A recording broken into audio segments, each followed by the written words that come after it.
कोई भी बिजनेस का पहला वसूल ये होना चाहिए कि अगर हमने कहीं से पैसा लिया है तो उससे ज्यादा हमको ऑब्वियसली प्रॉफिट अर्न करना पड़ेगा। फॉर एग्जांपल अगर हमने 6% के रेट से पैसा उठाया तो बट ऑब्वियस हमको 10% या उसकी ज्यादा से प्रॉफिट अर्न करना पड़ेगा, तो ये हमारा बिजनेस सस्टेनेबल है। ठीक है, तो अब हम एग्जांपल के थ्रू समझते हैं। मैंने यहाँ पे एक अलग अलग ये लिखा है, क्राइटेरिया लिखा है। अगर मेरा सपोज 1000 करोड़ की कंपनी है, ठीक है, अभी 1000 करोड़ की कंपनी है, उसमें से मैंने 400 करोड़ की कंपनी के ऊपर लोन है, तो बट ऑब्वियस एक अप्रोक्सीमेटली हम 12% का लोन का इंटरेस्ट पकड़ते हैं पर ईयर के हिसाब से, तो मुझे 48 करोड़ 1000 करोड़ के ऊपर भरना पड़ रहा है। मतलब आप ये बोल रहे हो कि 1000 करोड़ के ऊपर अगर सिर्फ कंपनी 48 करोड़ के ऊपर प्रॉफिट अर्न कर रही है, मतलब इस 12% के हिसाब से 48 करोड़ हो रहा है, तो अगर 48 करोड़ के ऊपर कंपनी अर्न कर रही है तो आपका बिजनेस प्रॉफिटेबल है, मतलब सबको एम्प्लॉयज को सबको वहाँ पे आपको पैसा प्रॉपरली मिल रहा है। ठीक है, बट क्या ये सच में है ऐसा, तो वो हम देखते हैं। ठीक है, कॉस्ट ऑफ कैपिटल के थ्रू तो सबसे पहले उसमें ये आता है शेयर कैपिटल। शेयर कैपिटल क्या होता है? ओनर का पैसा, जो ओनर खुद अपने कंपनी में पैसा लगाता है। तो बट अभी मैंने यहाँ पे 3 चीज लिखी है। Passive income.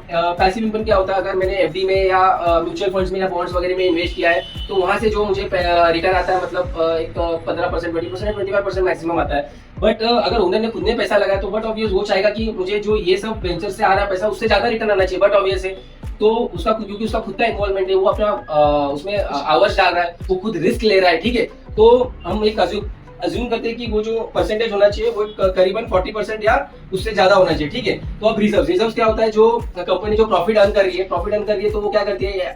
इन्वेस्टर्स जो है उसको डिविडेंड के रूप में दे देती है, या तो वो खुद ही रिटर्न कर लेती है और री इन्वेस्ट करती है कंपनी में। अगर वो री इन्वेस्ट कर रही है तो ऑब्वियसली जो इन्वेस्टर है वो सोचेंगे कि मुझे वो पैसे से जो रिटर्न दूसरी कंपनी से मिलने वाला था वो यहीं से उतना मिले या उससे ज्यादा मिले, तो हम लोग समझते हैं कि वो अप्रोक्सीमेटली 15% या उससे ज्यादा मिल रहा है। ठीक है, अब लोन तो मैंने आपको बता दिया। अब जो आता है करेंट लायबिलिटीज वैसे कंपनी के खर्चे, कंपनी का कौन सा खर्चा जो वो प्रोडक्ट ले रही है जो उसका कंपनी चलाने के पीछे, तो वो शायद वो क्रेडिट पीरियड में ले रही है, मतलब वो तभी के तभी पैसा नहीं दे रही है और वो बाद में दे रही है पैसा, तो वो हम समझते हैं कि वो 1.5% या 2.5% के रेट पे ले रही है। ठीक है, तो 1.5% के हिसाब से वो एक साल में 18% होता है। तो अगर आप देखोगे 40%, 300 करोड़ का 40% क्या होता है? 120 करोड़। तो 200 करोड़ का 15% क्या होता है? 30 करोड़। ठीक है, और ये तो मैंने यहाँ पे आपको बताया था लोन अमाउंट का 48 करोड़, और 100 करोड़ के पीछे 18% क्या होता है? करेंट लायबिलिटीज का 18 करोड़। ठीक है, तो टोटल अगर हम सम करेंगे तो ये होता है 216 करोड़। मतलब जो आप 4.8% बोल रहे थे सिर्फ जो लोन अमाउंट है, उसके जगह पे आप देखोगे तो 216 करोड़, मतलब 21.6% आपको